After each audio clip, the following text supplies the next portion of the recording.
Assalamualaikum warahmatullahi wabarakatuh. Saya Penutawakal Anggrakusuma dari kelas AKP 5A ingin mempresentasikan hasil kerja saya mengenai bukti audit. Nah, kita langsung saja masuk ke yang pertama, yaitu pengertian bukti audit.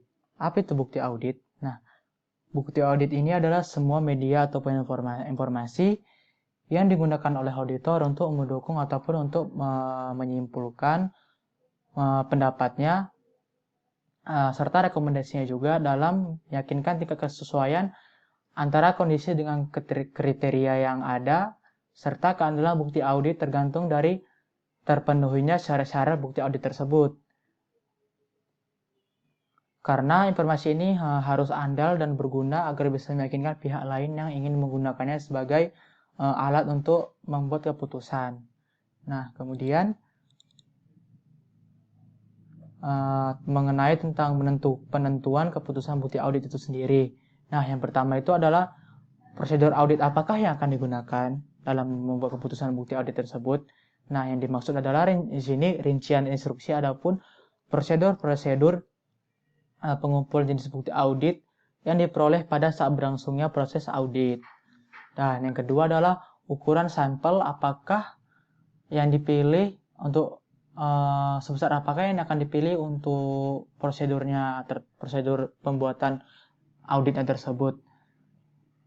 Kemudian item manakah yang akan dipilih dari populasi. Maksudnya sini dari data mana yang akan digunakan untuk menggunakan yang akan digunakan dalam proses audit tersebut.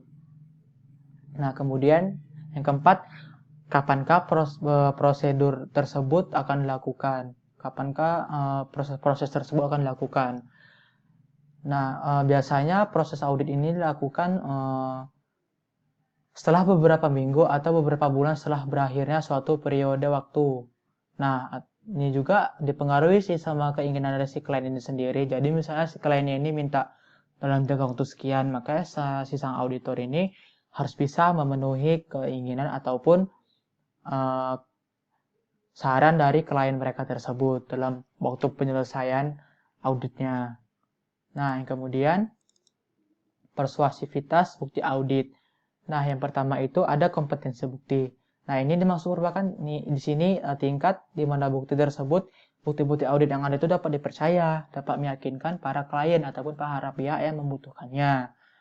Nah, kemudian bukti audit ini juga harus relevan, harus selaras dengan tujuan audit yang nantinya akan dapat dipercaya oleh pihak yang akan memakainya dan sesuai dengan tujuan audit itu sendiri, sesuai standar yang berlaku. Nah, kemudian pemahaman langsung auditor. Bukti audit yang diperoleh langsung oleh auditor melalui pengujian fisik, observasi, perhitungan, ataupun inspeksi akan lebih berkompeten daripada informasi yang diperoleh secara tidak langsung. Nah, oleh karena ini kita membutuhkan auditor ataupun seorang auditor yang memiliki kemampuan ataupun kualifikasi yang layak dalam melakukan auditing agar tidak terjadinya kesalahan dalam membuat pendapat mereka. Nah, dan juga independensi sebagai penyedia bukti. Nah, bukti audit yang diperoleh dari sumber luar entitas lebih dipercaya daripada yang diperoleh dari dalam entitas. Karena apa? Karena di sini kita harus menganut paham independensi itu sendiri, yang berarti tidak memihak ke pihak manapun, alias netral. Kemudian, efektivitas pengendalian internal klien. Nah, jika pengendalian internal dalam klien itu berjalan efektif, maka bukti audit yang diperoleh akan dapat dipercaya daripada pengendalian internal yang lemah itu sendiri. Karena pengendalian internal dari klien tersebut sudah berjalan efektif. Nah, kemudian yang terakhir, berbagai kualifikasi individu menjadikan informasi. Nah, seperti yang berkaitan dengan pemahaman auditor tadi tersebut, bukti audit tidak akan dipercaya kecuali jika individu menyediakan tersebut memiliki kualifikasi. Ibarat kita berbicara dengan seseorang yang ahli, maka tentu kita akan percaya dengan apa yang dikatakan dia karena kita telah mengetahui bahwa kualifikasi seseorang tersebut telah memenuhi syarat. Begitupun juga dengan dunia auditor ini. Oke, baik teman-teman, selanjutnya kita masuk ke dalam jenis-jenis bukti audit. Nah, apa saja? Yang pertama itu ada bukti pemeriksaan fisik, bukti konfirmasi, inspeksi dan observasi, prosedur analitis dan kalkulasi, wawancara dengan klien, dan juga pelaksanaan ulang. Nah, kemudian di dalam audit juga ada dokumentasi, tapi mungkin ini dokumentasi bukan yang seperti kita dengar pada umumnya. Nah, dari dokumentasi audit ini sendiri dapat kita simpulkan bahwa menurut standar audit itu sendiri, dokumentasi audit adalah catatan yang disimpan oleh auditor dari prosedur yang diterapkan, ujian yang dilakukan, informasi yang diperoleh, dan kesimpulan yang berhubungan dengan pencapaian dalam perjanjian telah disepakati. Dokumentasi audit itu harus dipelihara dalam arsip yang terkomputerisasi. Karena apa? Karena kita tahu kan pada zaman sekarang sudah serba digital, serba komputer, serba elektronik. Oleh karena itu untuk menjaga agar dokumentasi ini lebih aman dan tidak mungkin jatuh ke tangan yang salah dan memudahkan dalam pihak-pihak yang ingin menggunakannya jika suatu saat nanti tidak mencarinya, oleh baiknya arsip tersebut ditaruh dalam data komputer yang telah memiliki kapasitas sedemikian rupa. Nah, tujuan dokumentasi audit ini secara keseluruhan adalah membantu auditor itu sendiri untuk menyediakan jaminan wajar bahwa audit yang memadai telah dilakukan sesuai dengan standar audit yang umum yang diterima oleh standar audit internasional itu sendiri.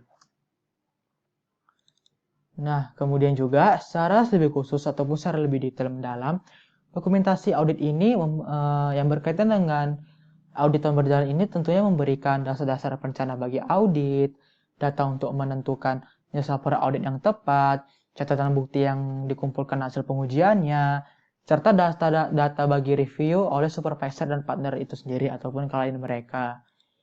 Nah, kemudian juga tentu tidak afdol ya, tidak sah jika kita tidak mengetahui dari isi file-file audit tersebut. Karena kan kita membahas file audit, maka kita tentu juga harus mengetahui apa aja sih yang ada dalam file audit tersebut, serta bagaimana pengorganisasian susunan isi file audit tersebut. Nah, kita dapat dilihat di sini yang ada 13 ya teman-teman.